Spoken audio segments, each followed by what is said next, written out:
nous étions confrontés à l'engagement du président de la République, M. Hollande, qui était quand même le démontage d'une filière archi-profitable, exportatrice, qui investissait. Et donc pour nous et mon équipe, c'était un énorme problème.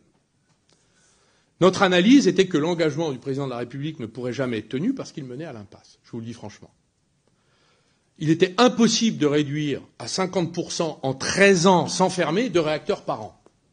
Et pour une raison simple, comme c'était de l'électricité pilotable, il faudrait réouvrir des centrales à charbon et au gaz qu'on me demandait de fermer avec la ministre de l'écologie. Donc, on nous demandait de fermer les centrales à charbon, mais on savait que si on fermait des réacteurs nucléaires, il se passerait exactement ce qui s'est passé en Allemagne, c'est qu'ils ont réouvert, ils ont fermé 11 centrales nucléaires, Mme Merkel, et ils en ont rouvert 10 centrales à charbon et au gaz en même temps.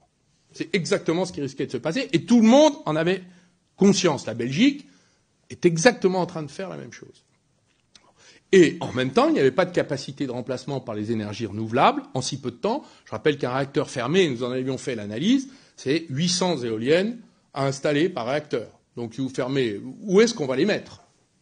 Et ça coûte 4 milliards. Donc on détruit des capacités de production profitables, amorties, qui peuvent encore durer un certain temps et plusieurs décennies, et il fallait les remplacer par des nouvelles capacités. Donc tout ça n'avait aucun sens, c'était une impasse à la fois technique, économique, financière et industrielle. Je vous fais passer une note des 3 services, la direction du Trésor, de l'Agence des participations de l'État et de la Direction générale des entreprises, s'appelait la DG6 à l'époque, du 3 juin 2014, qui explique l'impasse. C'est une note destinée au ministre. Donc, cette note, vous verrez qu'elle est tout à fait claire sur la nature de l'impasse. Et évidemment, pour nous, on allait fermer des usines, des centrales nucléaires, archi profitables, amorties, certifiées par l'autorité de sûreté nucléaire, envoyer les employés au chômage.